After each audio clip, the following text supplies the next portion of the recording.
Instead of peace, we have inherited war. The coveting, desiring of power, land and wealth is ravaging the whole earth, and this picture illustrates one of the tiny victims of war. The fruit of the Spirit, when the Torah is lived by, produces love, joy, peace, patience, kindness, goodness, faithfulness, gentleness, and self-control. Aggression produces poverty and death. At Constantine's Nicene Council, he put such fear in some of the visiting elders that encyclopedias state that many ran for their lives when they heard the things being discussed. The Edict of Milan had already outlawed synagogues, but Constantine's council boldly outlawed the Torah, fulfilling the prophecy of Daniel 7, verse 25. Everything that we know went wrong long ago, and it became a powerful institutionalized beast, just as the writings called it. If there were just a few little traces that were pagan, that would be error. But let's investigate further so we can decide whether or not the steel framework on which we stand has any rivets in any of its girders. There is not one encyclopedic article that does not bring Constantine's so-called conversion to Christianity into question. Yet a couple of billion people today are following his edicts. He founded Catholicism, and there is no dispute about that.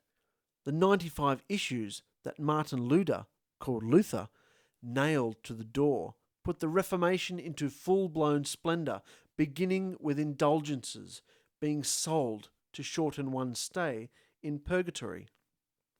The seeds of this Reformation began with John Wycliffe's unauthorized translation of the Messianic writings, or New Testament, into English. This is not intended to make Catholicism into a whipping boy, but let's just stop and think for a moment. Does the Creator's religion, or the one that everyone believes was founded by our Good Shepherd, have any popes? No. How about monks or nuns?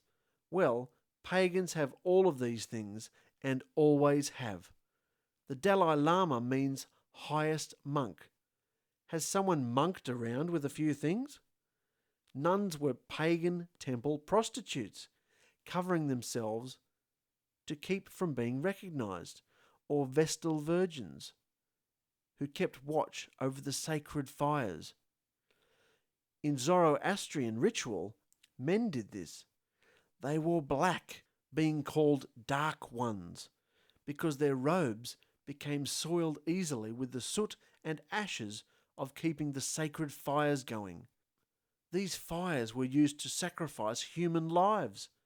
Monks also wear red ceremonial robes, symbolic of the fire of the sun. Israel had no one dressed in black or red.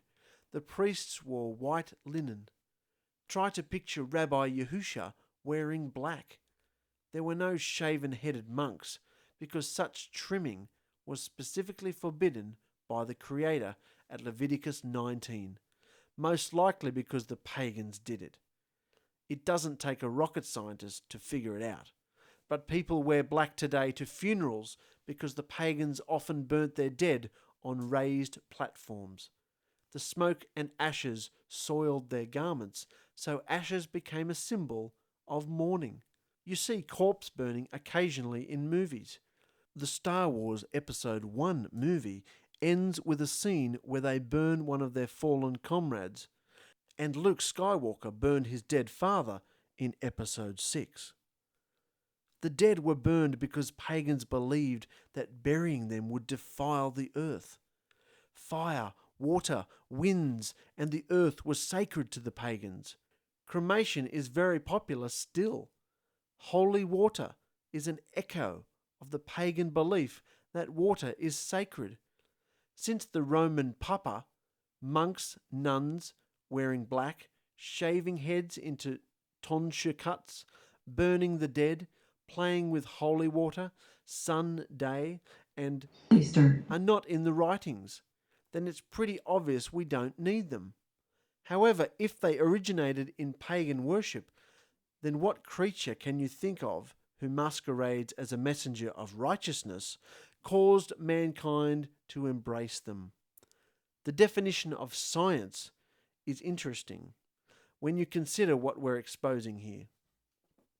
Science, learning or study concerned with demonstrable truths. Science is the search for truth, based on the Latin scire, to know.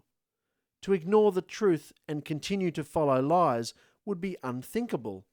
But even if people never find out the truth, they still participate in pseudoscience, or false knowledge, untruth, if they stay in error. Pretty much the lower flaws supporting Christianity, as practiced today, have been taken away. But now we are going to pause and deal with the real name of the Creator. This is foundational material in a better building. It is not guile, so you will not be beguiled. Don't overlook his name. And this is a quote from William James. The art of being wise is the art of knowing what to overlook. And that's bad advice. Here's a quote from Proverbs 18. The first to present his case seems right, till another comes forward and questions him. And that's good advice from Proverbs 18 verse 17. Has your preacher explained away the true name for you yet? In Proverbs 18 verse 10 it says, the name of Yahuwah is a strong tower.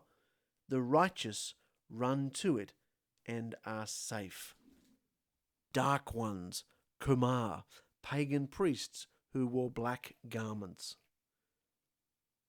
Cannibal, literally from Kohan, plus Baal, or priest of Baal. Pagan priests would partake of the dead body. Ew.